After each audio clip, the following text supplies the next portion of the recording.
Live via Skype is the DB&J Wrestling Podcast. I'm your host, Turnbuckle and Jim, and with me, the Liz to my macho. Ooh, yeah. Wait, no, that's not Liz. Maybe after she smoked a couple packs of cigarettes. No, Could happen. Fast Brian. How's it going? It's going pretty good, man. How you been? A little annoyed with this algebra thing, but we'll worry about that later. That's right. You're a 30-year-old man. You have your own problems. Oh my god, it's so old. But no, speaking of old, aren't you tired of the authority shtick already? That shtick was over by summer of 2014. It's 2015. We'll start with some new and fresh angles, folks. But nope. Gotta go into the well once again. Oh my goodness. This is honestly goodness, this does feel like 2014 just kind of happened all over again.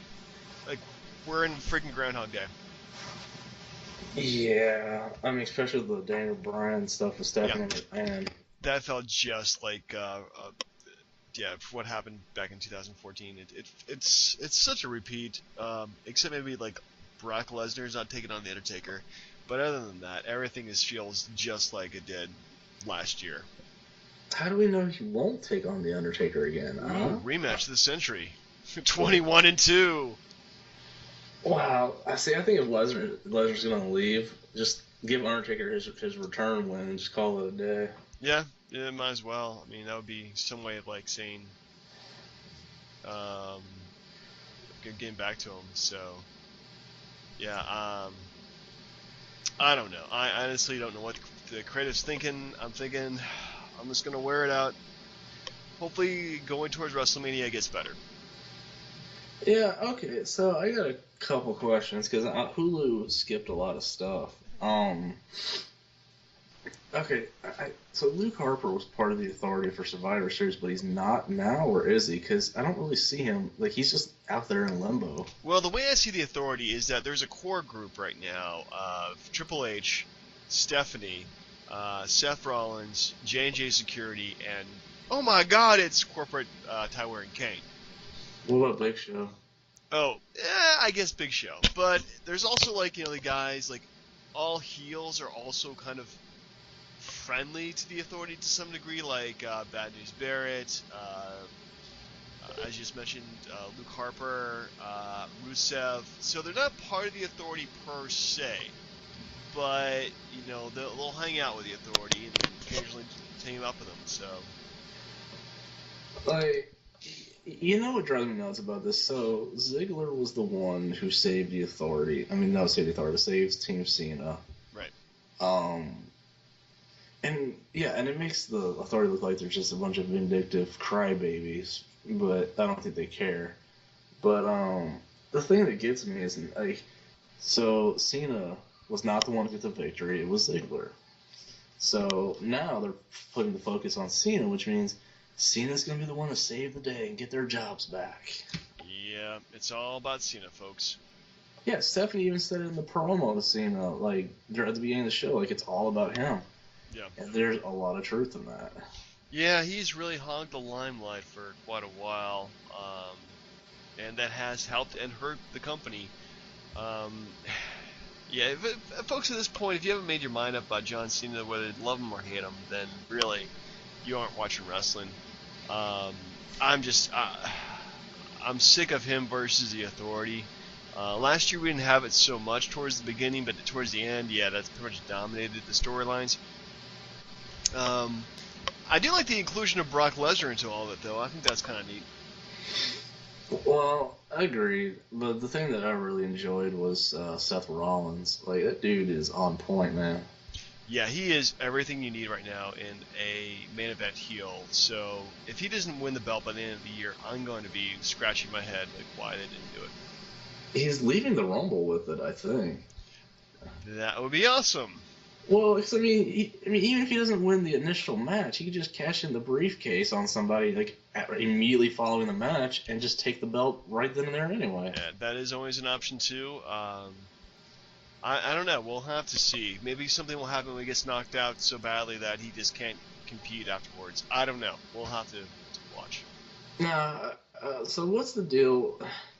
I'm really getting tired of Dean Ambrose getting jobbed out, and then now he's like doing psychotherapy to hype SmackDown going to Thursdays. Like, come on, people. Yeah, Yeah, Dean Ambrose, man, like he's a guy they really need to pull the trigger on and actually get some major wins. Like he's been jobbed out like so often, um, but he finally, you know, finally I think after the feud with Wyatt, he'll probably break out and maybe come into his own, being that main eventer that we all need him to be.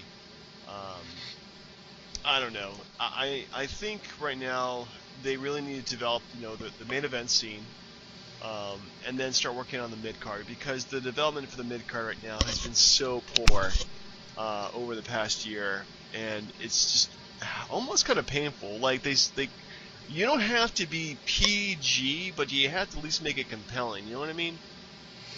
Yeah. I mean, for the fact that the IC champ loses all the time, or Rusev's just in feud with people who you don't care about. Yeah. And like his Ryback feud just got dropped because of the stupid firing angle, right? I think they'll pick it right back up as soon as Ryback comes back. Spoiler alert.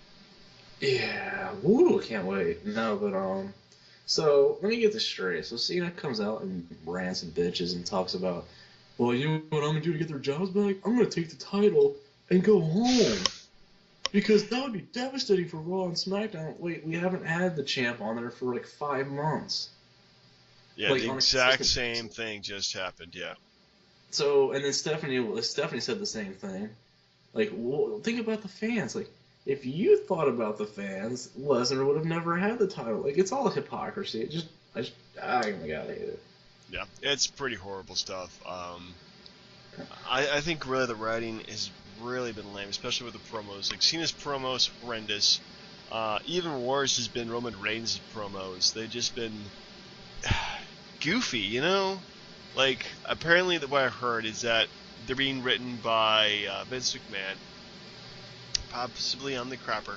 But, with this whole, like, Roman had the magic beans and fought the giant in the clouds and shit like that, I'm just like, really? Hey, if you didn't know, Ultimate Warrior's family was there that last night to get his Slammy or something. Oh, yeah? So maybe it was an homage to the Warriors of the Skeletons past or something, you know? Maybe, but the Warrior had much better ramblings than whoever Roman Reigns is being fed these days, so... Well, it's not even really building up towards the Rumble. Like, there's nothing... It's not about the Rumble, it's just about the main event, which is fine. Actually, no, it's terrible. Because there's only one, like... Okay, so there's the Rumble match, and then the title match. Is there anything else that is scheduled for the pay-per-view? Oh, shoot. Nothing I can see right now. Yeah, they really need to start booking some stuff. Yeah, like there's nothing like the Usos versus Miz and Mizdow, or like a Divas title match, or anything. Like there's nothing. Probably gonna be a freaking Ambrose and the Bunny. That's what it's gonna be. Guaranteed the Bunny is in the Rumble match. Yeah, I'm pretty sure this is gonna be the Bunny. Anyway, so yeah, I think overall Raw has some good points. The ending I thought was really good. The opening match was decent, but everything else in between was a load of crap. It's probably one of the worst Raws in a while. Maybe they weren't trying because of the national title game too. No, I mean, it's Ohio State and Oregon. And, that whole thing bothers me. Like, but that's a whole discussion for another day. That's a whole different podcast right there. Yeah, that's sports fans are sheep. Everyone's like, I want to watch football because it's football. Like, no, like, honest to God, unless you live in those two states or a fan of that team, black out that game and start watching wrestling, man. Anyway, but yeah, I give it a C+ this week. What do you think? Give it a D, man. D? Wow, somebody's just... Well, the only thing that's good about it was the Rollins thing with Lesnar, where Lesnar said, like, he decides when the future starts or something like that. Yeah, that was pretty good. I mean, again, Lesnar and Rollins being thrown in there, that's very cool, but everything else is just really, really bad. Anyway, ready to move on to our retrospective pay-per-view. In this case, it's Royal Rumble 2002.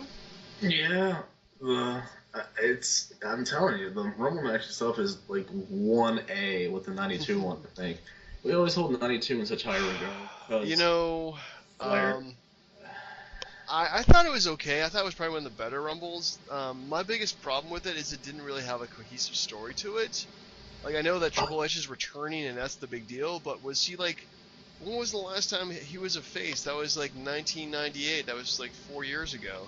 Oh So, man, we'll wait till we get into the match itself. But just trust me, that I will lay it out in a way that makes it sound so good. alright, so our pay-per-view begins with the opening match of the tag teams. Spike Dudley and Taz, the champions, defeated the Dudley Boys, Bubba Ray and Devon, with Stacy Keibler, very nice looking at the point, for the WWF Tag Team Championship, actually defending their WWF Tag Team. When did they become champions? Like it was only like a Raw, like a couple weeks before that, I think. Oh my goodness, typical era-to-era pay-per-view where the belts are defended but nobody wins them. It's pretty... I thought this match is okay, but considering that all these guys came from ECW and knew each other really well in terms of like ring work, I didn't expect anything worse, but I thought it was okay. Right. Well, it was. I mean, let's not understate how fantastic Stacy Keibler looked. No, we can never undersell her. She looks fantastic. But as far as the match goes, like WWF or E, whichever, I don't care, dropped the ball with Taz so bad. Yeah. Like, I just did not give a shit that like two midgets were the tag champs. I mean, let's just call it what it is. Like two 5'5" guys and below, maybe a buck and a $1.50 each. I mean, come on, give me a break. Like, it's ridiculous. Like, hey, Taz is billed as 5'9", man, and 240 pounds. Well, my TV must be off. But no, I just did not care that they were ever the champs, and they didn't last long because they jobbed out to Billy and Chuck like soon after that. Yeah. Well, anyway, the match itself wasn't too bad. It was filler. Next up, we have William Regal defeating Edge for the WWF Intercontinental Championship. William Regal, of course, winning at the end using his patented brass knuckles. Power of the punch. Yeah. I thought the match was again pretty decent. Nothing really like to write home about, but for these two legends in the ring, they did a pretty good job. The whole angle was because like the whole point was like William Regal had his nose broken, so let's keep trying to like do moves that like breaks his nose again. Like, and the whole I don't know. It's not about Edge losing. This is like the lame Edge, where his moves like the educator and execution and all that other crap. Like this was lame Edge at this point. Yeah, this is like right after he broke away with Full Christian at this point, right? Yeah, like a couple months, but yeah, I mean, he starts doing well later on when he drops all that stupid crap, but it's just, man, it's so frustrating. But I gotta say, for a way to lose, brass knucks, they're like, just like shuffling around next to like some dude's junk, I don't know if I want that in my face. Well, if you're a wrestler working for Vince McMahon, you'll do pretty much anything. Anything. Well, I mean, sure, it's a compromise. I mean, you could always get like a socko from like Mick Foley's crotch, but I mean, come on, those brass knucks couldn't have smelled good. I'm just saying, that's disgusting. Yeah, you probably got better than get a stink face though. But the funny thing was, like, this was actually one of the longest feuds they had because the month before this, Edge beat Regal and kept the belt, and then he lost it at the Rumble, and then they fought again the next month, and Regal retained just to lose to RVD at WrestleMania. But I mean, it's a good match, but yeah, nothing to write home about. Yeah, nothing excited. Next up, we have Trish Stratus defeating Jazz to keep her WWF Women's Championship in a short 3 minutes and 43 seconds. I thought it went longer than that. Nope, that's all it did. It felt like it went longer than that. The match, maybe it did. Fans were just not into it. No, I don't know why. It was kind of hit or miss back in the day for women's wrestling, but at least they were more into it then than they are into it now. Well, Trish was... Oh my god, she was great. She was fantastic, yeah. Oh, that's great. That. But no, like, Jazz was scary, like terrifying, and fun trivia. Did you know who she's married to? Let's see here. Jazz is the White Boy Challenge. Yo, man. Rodney Mack. Yeah, that's right. She is married to him, isn't she? Yeah, you remember this thing? Like him and Teddy Long would come out and like challenge like a white boy and just demolish him, Uh, and then barely. Goldberg came out and destroyed him. There's a few like gimmicks and angles I just want to forget about. Anything racist, I think, I just want to completely ignore. I thought it was funny though, but no. So what's the next match, sir? Next up, we have Ric Flair defeated Vince McMahon in a street fight via submission. Dude, like, okay, hands down, forget that's like the best match of the night. It is pretty much the best match of the night. But if you notice, like every single like time that Vince McMahon is in like a match, it's always a street fight match. Well, do you expect him to do a real catch can, as they always say, or whatever? No, but he's never in like a standard like wrestling match. To be honest with you, it's always a match where him or somebody else can get incredibly bloody, lots of high risk, just insane stuff. He's no technical wrestler, you know. Right. But I think it's pretty much just to cover up the fact that he's, let's face it, he's like what 50 something at this point. He's like 55, 56, something like Right. that. So he's definitely no spring chicken. He's definitely pretty buff. I'll give him that. But he's obviously never really trained to be a wrestler, and never really make the attempt to be. I mean, he'll do wrestling moves, but he's more of just like I will take a chair and just smack it against you 20 times, than actually like wrestle you. Hey, say what you will, but since his Bret Hart match at WrestleMania, I have not seen a McMahon match that wasn't good. Mm. I mean, his Shane McMahon match at WrestleMania 17, or the Hulk Hogan match, like the Shawn Michaels match at WrestleMania, like his stuff with Austin or The Rock, Triple H even. Like, the man is crap, but he knows how to entertain the fans. He is an entertainer. I give him that. So I guess it kind of shows that you don't have to be a solid wrestler to be a solid entertainer. Now, this match, I don't know if you. This is gonna sound weird. Like, I know I've watched this pay per view like a million times, but like, I got the goosebumps, man. Like the ones The Rock always shows on camera. Like when Flair's entrance hits, like the crowd goes nuts, dude. And like, if you read his book, did you read his book? No, I did not read his book. Unfortunately, my repertoire of wrestling has been rather lackadaisical. If you'd like to borrow it, I have it. But of course. Yeah, that was a surprise. But no, and he talked about how he had like confidence anxiety issues going into the match because like WCW treated him like crap at the end, and just thought his body was broken down. And then like he goes out there, and like the crowd just like loves him, and he just like kills it in the match. And you can see like in the entrance when he's coming out there, like he's tearing up. Like the dude wants to cry, but he can't. Yeah. Well, there's one thing that WWF or WWE did was treat Ric Flair like the legend that he was. WCW crapped all over him for years. In fact, that's actually well documented on the Monday Night War with how they treated Ric Flair, and that's, I mean, really, I'm glad that he came back to WWF for many years.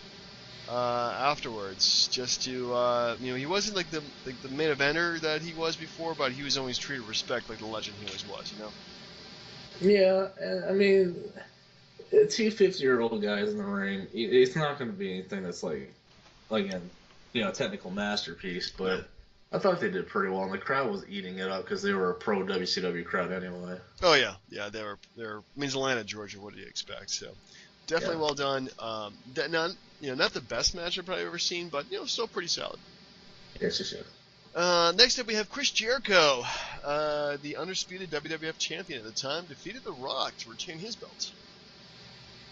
Yeah, and again, if you read Jericho's book, I've not read Jericho's book or books or. Well, in his second book, he talks about no, the basic gist is he kept saying how he wanted to get that cheap heel heat, so that's why they did all three things, like the cheating with the ropes. I think there was like the low blow, and then he had like Lance Storm and like Christian try to interfere for him or something. Yeah, he definitely does a lot to make himself go over as an evil heel. Yeah, I mean, And those guys did a great match. It's just like the ending just killed it because I'm like, come on, man. So many cheap ways to finish the match. Just get out of there. Yeah, the match did kind of go on. I think about maybe 6 minutes too long. Because it was about 18 minutes and 48 seconds. So yeah, it's a long match, even for a pay-per-view, where they had to kill a lot of time. Um, but yeah, I liked it. Chris Jericho's first run though, as champion wasn't very long, pretty forgettable. And he never, I mean, he didn't seem to be that like the top guy, you know. Well, they didn't really do him any favors, but with Triple H coming back, he wasn't going to keep the belt. Mm, true. I mean, but he did beat Rock and Austin in the same night, and then beat them on subsequent pay-per-views to follow that. So. True. I mean, that if you don't get over because of that, then that's pretty sad. And then of course you get beaten by good old Triple H. Who then loses to Hogan? Never mind. Yeah, long story. You know what? 2002, if I may comment, was kind of the year that I stopped being a wrestling fan for like a good 6 months. Like between that WrestleMania to the next WrestleMania, I pretty much stopped watching wrestling. Um, so the whole year was just really kind of bizarre, you know. Like they had like a roster just filled with talent. They had the best of WCW, ECW, and of course the WWF. It turns into the WWE. They split into two brands. Oh yeah, I loved it. Everything was just it was just bizarre. Like they consolidated belts. They brought in new belts. And it's Vic. what was that? Katie Vic. Katie Vick was this year? 2002, yeah. Was Like, it 2002? It was when like Triple H fought Kane, Right. and it was like to merge the Intercontinental title with the World title. Right. That was dumb. Because they really needed some undercard belts. But yeah, I mean the whole thing was just bizarre. I don't know. 2003 was a much better year, I think, in my opinion. Oof, no. That was rough because like it was like the year where Triple H got shoved down everyone's throat, and they were just waiting for Goldberg to take the belt, and he never did till it was too late. But 2002 was great. If I'm not mistaken, it was Jericho, then Triple H, then Hogan, then The Undertaker, then it was The Rock, then it was Lesnar, then it was Big Show, and then it was Kurt Angle. I lost count how many people that was. That was a good half dozen at least. Yeah, at the very least. Yeah, but they pretty much gave the belts to pretty much anybody at this point. And that was just one of the belts. They even split up the belts, and Triple H had that for a while. So go figure. Yeah, Triple H. Yeah, this is when he got like his Cena push. He can do no wrong, or do no right either. Well, speaking of Triple H, the Royal Rumble match. The Royal Rumble match. Okay, tell you what, I'm just gonna run down all the competitors in this match and just kind of give me like a one-word response for each of these guys. Okay. Sounds good. Yeah. All right. First up we have Rikishi. Jobbed. Then Goldust. That was awesome. Like his entrance, like the fans just lost it. I thought. Like, Was his return? Yeah, like they were hyping up like the fact that Goldust, Godfather, Val Venus, and Kurt Hennig, Mr. Perfect came back. All right. Yeah. There's a lot of guys who came back for this, wasn't there? Next up, the Big Boss Man. Yeah, who cares?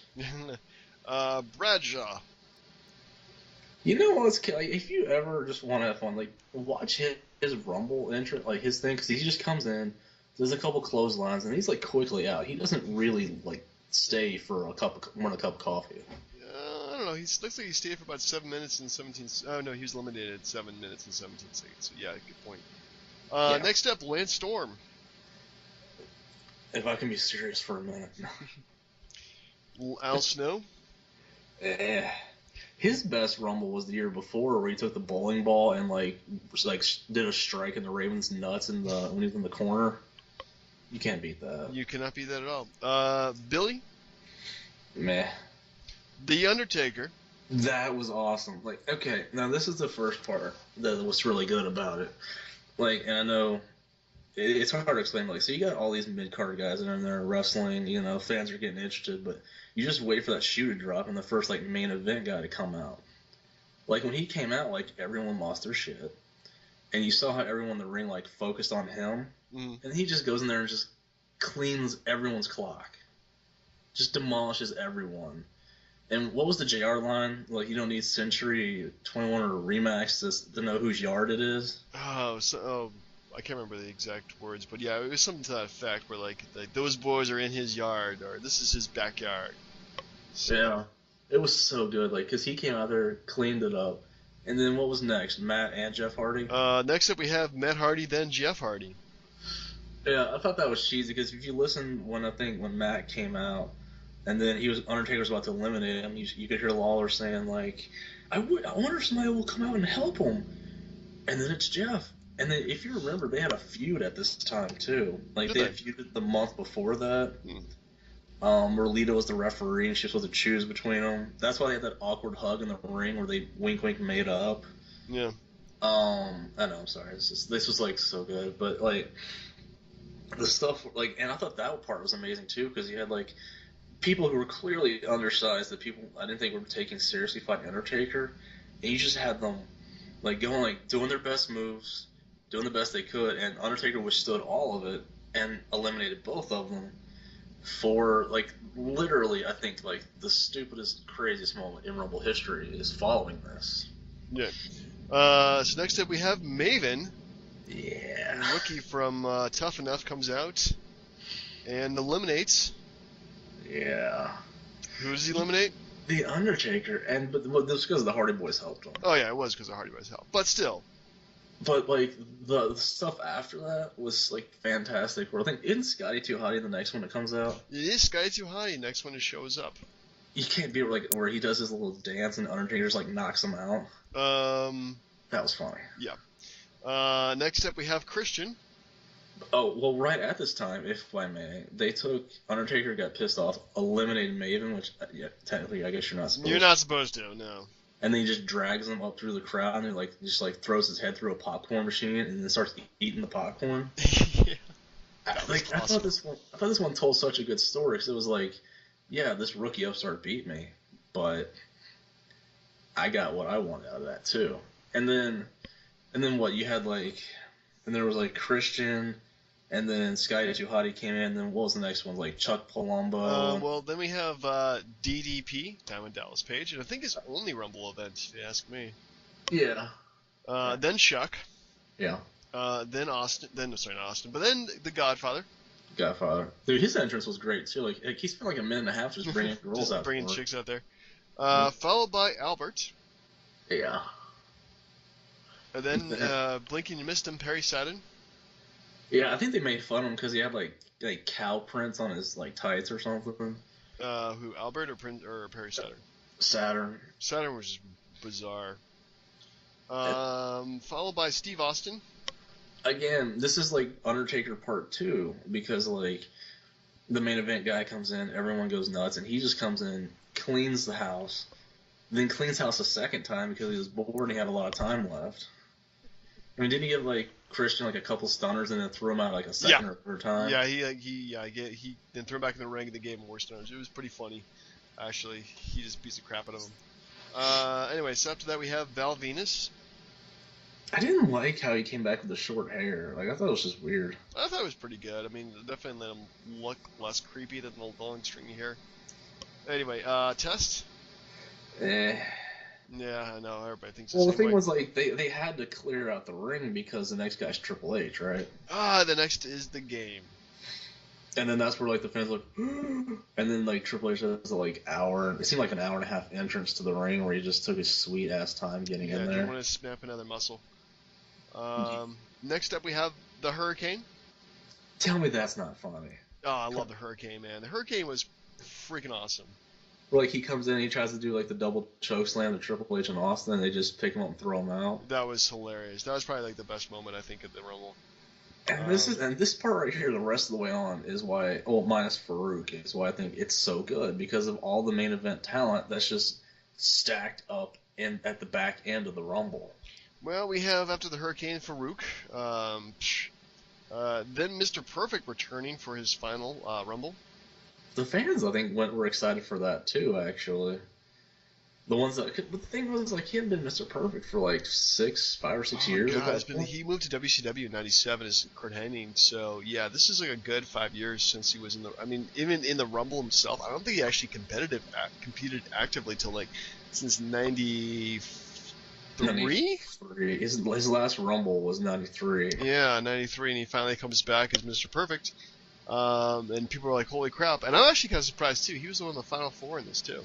Yeah, and then he dies the next year. Ah, But yeah. jeez. Anyway, next up we have, and then Kurt Angle. Yeah, and he was the one that, like, because, man, isn't it weird seeing him with hair? Yeah, it's a bit bizarre seeing him with. Well, he's shaved his head because of Edge, yeah. Edge. Yes. Then we had the Big Show. Yeah, but see how awesome it is? Like, you just, like, and then what? It's like Kane and Booker T and RVD, or RVD and Booker T. Kane and Robert. You've seen this quite a while, haven't you? Totally. You've seen this way too many times. Then it's Booker T. No, Booker T. Then it's Kane, and then Rob Van Dam, and then finally we have our last Booker T. You know, and you can't be like, what Rumble do you remember that had that much top line talent just stacked up at the very end? Like, it seemed like after Triple H, it was like a procession of like champions. Yeah, there's a lot of big names in this ring at the very end. So yeah, I really can't think of anyone that comes to mind like right off the top of my head, but I mean I'm pretty sure there's a few where it's just like it's pretty big towards the end. They have lots of big name guys who shouldn't be eliminated immediately. Well, if you want, I don't. Did you pick one for next week, or did you want me to pick another one? I really was just going into what you wanted to do because I haven't seen as many Rumbles as I should have. Unfortunately, that's kind of sad. This is like my favorite, like, one of the year by far. But as far as how this match ended, I mean, it was pretty predictable who was going to win because of Triple H's Garden comeback. Yeah. But the fact it came down to him and Kurt Angle, which plays into their rivalry the next month after that, was pretty good. And I was surprised at how Austin lost, but then he comes back in with the steel chair and just knocks everybody out. But overall, I think that this is easily in the top three. Ooh, I don't know if it's top three. I mean, '92 was just so good, and I'm pretty sure I've seen other ones that I've enjoyed more. Because I don't know, because Triple H winning it just doesn't seem to be as big. I mean, maybe this indictment is saying that the rest of the Royal Rumbles aren't as good as we like to think they are. Definitely better than last year's Royal Rumble. I'll give you that. Well, the thing is, like, it's because there were so many stories in there. There was Undertaker cleaning house, and then Maven knocking him out, and then Austin coming in, and then him getting knocked out. Yeah. All the returns. Well, my biggest complaint against this, I guess, is probably the timing of the whole pay-per-view. I mean, this is like right after, 2 months after the Invasion angle ended. Yeah. And, like, wasn't Austin like a bad guy, and now he's a good guy, now Triple H is a good guy, and... Yeah. Yeah, see, that's my problem with it. But, I mean, I think for what they have going for them, it's probably the best thing they have, so... Right.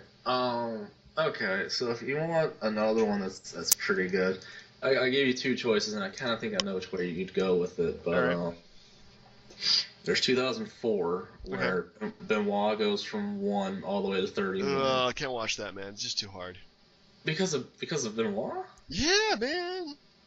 I don't know. I've kind of gotten over that thing. Not that you should, not that like I'm like downplaying what happened. I'm just saying, like, I can actually watch a match with him and not want to punch the TV. Yeah, I don't know. To me, it's just yeah, not my guy. But yeah, I do. I mean, until that happened, that was one of my favorite Rumbles. All right. Well, then I'll give you two other different choices. Then. All right. You can do 2006, where Rey Mysterio plays the Eddie Guerrero card and goes all the way to wins it. I don't know. I don't like the punch either because Rey Mysterio, in my opinion, cannot do that.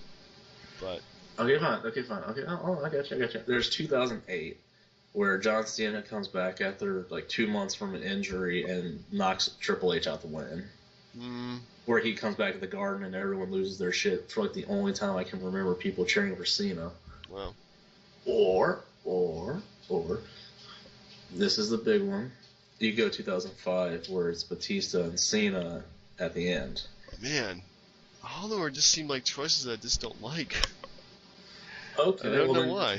go 2010 where Edge wins. We'll do Um, that one. You know, why not? Well, we'll do 2010. okay, 2010 it is. Yes, that was actually a really good one too. Not just because he won, but it was a story about Michaels wanting to win the Rumble so he could get his rematch with the Undertaker. So yeah, I've seen these quite a bit, sadly. Um, That's okay, but man. It's okay. no, it's probably not. So this leads into our top 5 Rumble moments of all time. Are we going with Rumble moments or Rumble performances? Because I went I think either performances. way. I think they're kind of the same. Kind of. And you're probably gonna look at my list and be like, "Well, how'd you come up with your list after we just had this conversation?" Which is a pretty valid argument, considering the fact that I just kind of shot down Benoit and Mysterio in the same breath, but also like didn't have too much time to do a lot of research into this, so I just kind of looked by time spent in the ring and number of eliminations, those sorts of things. So you're going with the Rumble match itself. You're not going with Rick Rude winning the Jesse the Body Challenge and opposed now with the Ultimate Warrior, right? No, I'm pretty much going down with my shtick in this is we're gonna go with the best performance in a single Royal Rumble. Yeah. And what do you got, sir? All right, so number 5, I have I usually say that for the latest event, but that's Roman Reigns in 2014 with 12 eliminations. Eh, I don't know. Well, why do you say so? Why do you say that? Well, he broke the record, number 1. Number 2, he became an overnight star because Batista was the other guy and beat Roman Reigns. Yeah. I thought they were trying too hard to push Roman Reigns at that point. They're always trying too hard to push Roman Reigns at any point. Let's face it. But I think in terms of performance, I think it's pretty strong showing for him. Definitely the new Kane of the Royal Rumble. Well, some of those eliminations were cheap. Like when JBL went in there and he just had Michael Cole take his suit jacket and then he turns around and then gets a clothesline from Roman Reigns, gets knocked out. Yeah. Some of the eliminations were a little cheap. Yeah, that is pretty cheap if you ask me to. But Yeah. if you have a big number like that, some of them are just going to be cheap. Now, to be fair, you talked about how you can't watch Benoit. I can't actually watch that Rumble because knowing it's CM Punk's last match. Ooh. You'll get over it. It's not because I'm that butthurt about it. It's just because, if you listen to his podcast, all the stuff he was going through at the time, I just had no idea. Yeah. Well, but there's that's a lot a good of things choice. we don't know what's going on behind the scenes. Anyway, so what's your number 5? Well, number 5 is actually DiBiase in 1990. What? Yeah. The year before, he had wink wink bought number 30, so they made a point of making him number 1. So he lasted through Dusty Rhodes, Jake Roberts, Savage, Piper. He made it all the way to the end, right? Right in the final 4 or 5 guys before Hogan and Warrior just cleaned house and it was down to those two. Or I think it was down to Hogan and Rick Rude or Mr. Perfect or something like that. No, something like that. Yeah, 1990 I think it was probably Mr. Perfect. Yeah, it was Perfect and Hogan, but at the same time, DiBiase went from one. He was in there for a good 50, 55 something minutes. It was insane. He was in there for a long damn time. Wow. Yeah, actually, you are right about that. Good choice. Good choice. Yeah. All right. So yeah, I do. Again, I ran down Rey Mysterio and I ran down Chris Benoit, but in terms of performances in a Royal Rumble, I'd give number 4 to Rey Mysterio for 2006. Yeah. It's a good choice. I mean, again, he was one of the few people who started from the very beginning and survived the entire time. Again, playing the Ray card, not Ray card, but the Eddie card. Yeah. I thought the match was more about Triple H, though. Well, Triple H is a good heel. But because if you're watching, because it came out to where Ric Flair came out and they just finished a feud, and then Big Show comes out right after that and he just finished a feud with them, and then Kane and Lashley and all that, it seemed like it was all about Triple H getting his ass kicked the whole match. But I don't think the talent was that great in that match though. Like, 2006. well, I mean, you had like Tatanka making his return, you know. Jesus. Yeah, and they had like the Mexicools coming out in like lawnmowers. I mean, I don't know. Are you sure about that? I thought Mexico's were earlier. Yeah, yeah. I'm looking at the. Yeah, this is pretty bad. Yeah, the oh, you looking at the roster for it? Yeah, I mean it's not horrible, but there's a lot of junk on the roster too. I mean they have Simon Dean, Yeah, Psychosis, Coachman. yeah. Oh, what the hell? No, Coach was in there for like 2 or 3 rumbles in a row. that's ridiculous. Sylvain Grenier, No, but Tatanka, yeah. I gotta tell you, if it wasn't for Eddie Guerrero dying, I honestly gotta think RVD would have won the Rumble instead of winning Money in the Bank. Ooh, That's just my thought, because he came back from like being out for a year with the knee injury, yeah. and then he wins Money in the Bank at WrestleMania. I think the Rumble would have been his if it wasn't for Rey Mysterio playing the Eddie Guerrero card. Yeah, well, I believe that. But it's still a good choice, though. I mean, it was an entertaining match, but there was a lot of things that could have been better about it. True that. Uh, although if you want some good fun, watch Lashley fight Big Show and Kane. It's pretty good. So let's see. You know, I don't like the guy for my number 4, but when I think about it, I actually kind of appreciate it. And it's Shawn Michaels winning from number 1 in '95. Ooh, you know I really need to see that one because apparently that's a damn good performance in just his part, but nobody else's. Well, because it's the one where he has the 1 foot touching the floor, but not both, and he skins the cat and then eliminates Bulldog. Yeah. But the problem, I initially had a problem because he was in there from number 1 to the end, but he was only there for 39 minutes because it was 60-second intervals between entrants. Yeah. But then you're like, wait a minute, every minute a new person comes in, and it seemed like it was chaotic. So the 60 seconds, I think they haven't done it that same amount since. They've been done a few tweaks to it, but I think that was the only 60-second tweak I think they've ever done. I think they've gone as close as like a minute and a half, but that's about it. Yeah, like a minute and a half or 2 minutes, something like that. But that was the only where this was like 60 seconds, and I'm like, I don't really like the guy, but I can appreciate that performance because it's non-stop on the move, just go go go go go. So yeah, I think that performance in itself was really good. Interesting. That would have been one of my lists. But instead of my number 3, I had a guy who, name redacted, but he did win in 2004. Yeah, you know what's funny? In one of the Rumbles, I remember Michael Cole saying, 2 people have gone from number 1 and won it all. One of them was Shawn Michaels, and then that's it. No mention of he who shall not be mentioned. Yeah, he is really the guy who should not be named. Unfortunate. Well, I don't think I can still go over that kind of tragedy. It's very hard to see him, but you know, again, it's the character he portrays, not the person he was at home. I guess I don't know. Don't watch any of the old Nitro stuff on the network, especially when like he steals a woman from Kevin Sullivan in the angle and in real life. Yeah, dude. Whew. That's messed up. So what's your number 3, sir? Is that your number 3? That's number 3. Number 4. Yeah, okay. My number 4 was Ray. So number 3 was Chris Benoit in 2004. Yep. You know, there was a lot of good stuff about that match, like where Kane was in the ring and he was kicking ass, and then Undertaker's gong goes off and he loses it, and then he gets eliminated, and then he like tombstones Spike Dudley on the entrance ramp. I know, yeah. And then what was the other? And then it was weird. Like this is when John Cena was like sucking up to everybody and wearing like all like the hometown jerseys and all that crap. Yeah.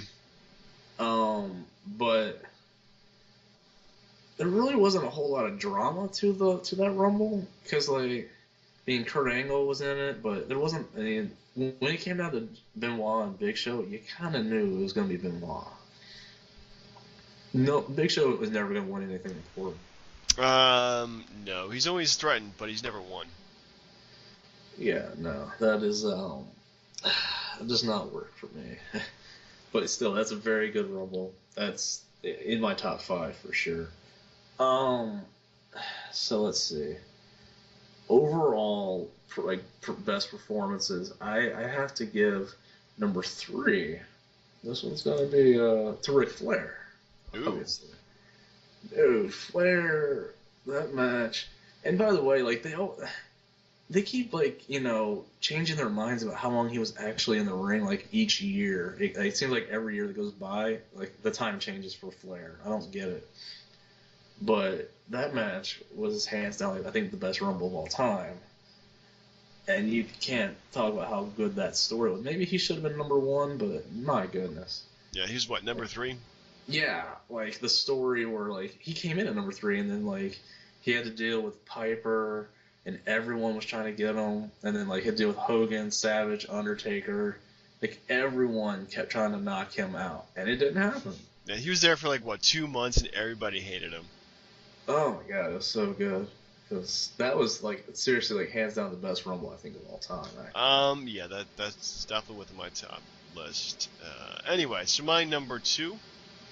This is gonna be kind of an odd choice for a performance because this guy's been in many Rumbles, and I think he's actually the leader in terms of winning Rumbles. But this is from one Rumble he did not win. Yeah.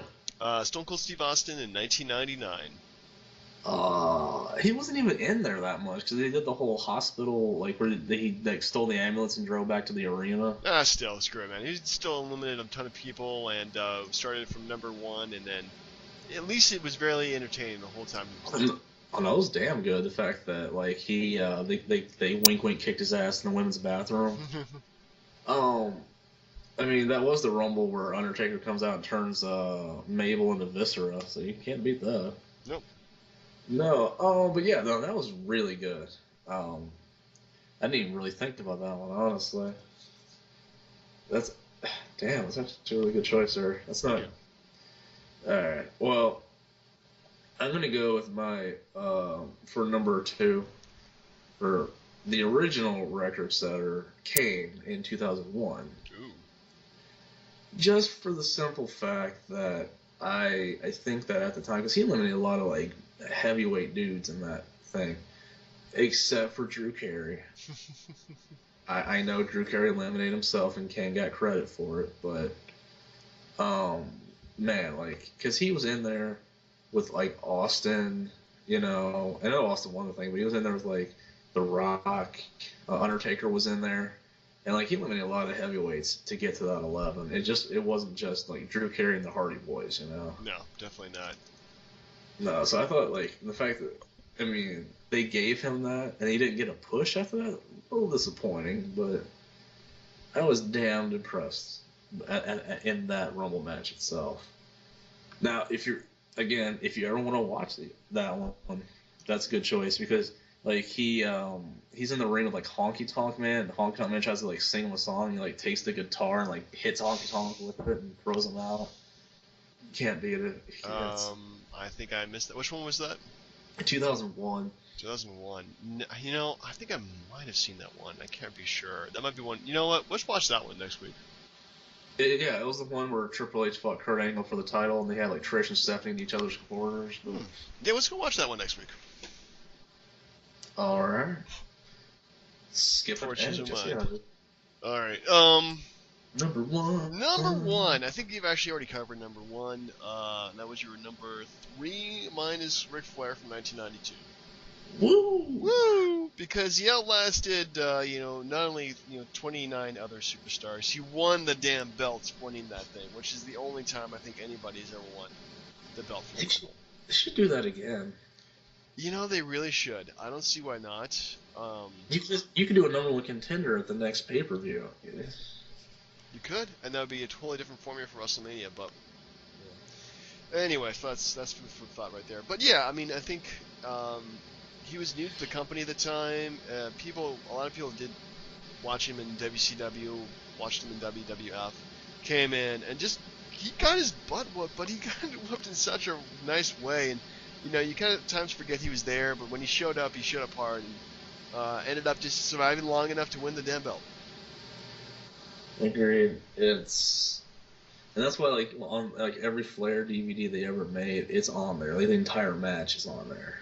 And it's a fantastic match. You cannot beat it. No, it's honestly like I think the best Rumble of the Hulk Hogan era. True. I would give you that. Because the Hacksaw one that he won, or Big John Studd, like no one cared. No. All right, so number one, you're gonna laugh me out of the building for this, even though we're not in a building together at the same time. Nope, different Uh, buildings. it's Maven eliminating the Undertaker. I'm 100% serious about it. Like, you got a guy that came off of some crap Tough Enough show, a teacher from Charlottesville who was like got hooked on drugs recently, was in rehab or something. Yeah. Yeah, poor guy. But no, like, they were trying to hype up how important that show was, and then you have a guy who no one thought had a chance in hell, and he eliminates the Undertaker. That's insane. It's still insane. I still think Undertaker regrets that to this day.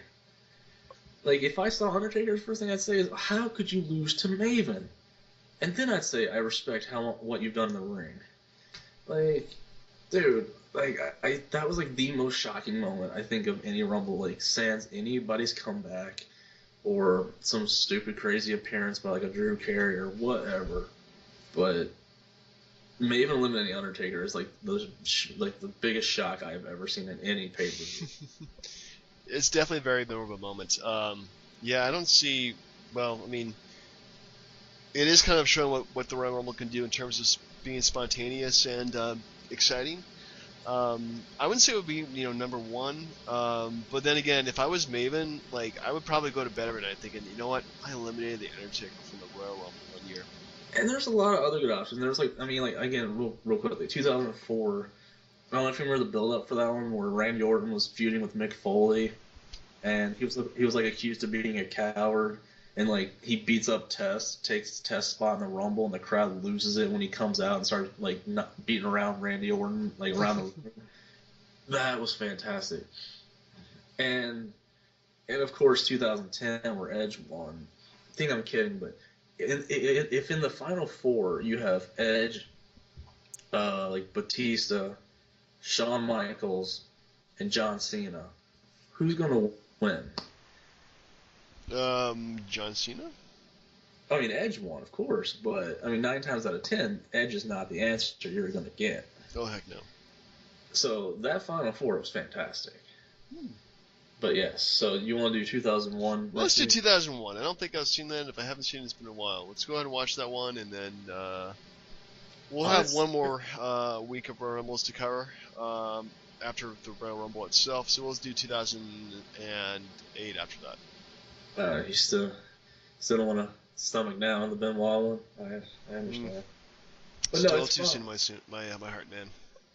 I mean, there's the 2009 one where it was like right after Orton did the RKO to Stephanie or Vince or something like that, and like it was like his build up to WrestleMania, like where he was supposed to get fired if he didn't win the match or something. That one's not terrible either. Well, I mean, we could do several of them if we wanted to, but we don't think we have the time today. No, we don't. But I'll come up with like a rock solid best option for next week or the weekend rather. Sounds like a plan, man. 2001, it's the way to go. It's really good. Like, there's like a hardcore aspect to it. You can't beat it. It's really good. Cool. So yes, one more week of Raw, and then the Rumble. All right, man. Now, one question: are you gonna watch SmackDown on Thursday now? Well, Daniel Bryan's coming back. I'll probably check it on Hulu the next day. Yeah. Just so I can, watch it without spending this whole 2 hours doing it. So that's probably how I'll be watching it now. Indeed. I'll probably check a little bit of it out myself. Might as well. All right. So top 5 for next week. Oh. Well, how about this? Since you talked about it earlier, how about top 5 Vince McMahon matches? No. Yeah, too damn hard. I was gonna go with top 5 Royal Rumble moments, but you kind of spoiled it there with Maven. No, you can still do that. Okay. There's a few things I can throw in there. Yeah, definitely. Cool. Oh. All right. Well, for the DB&J Wrestling Podcast, I'm your host, Turnbuckle Jim, saying good night. Have a good evening.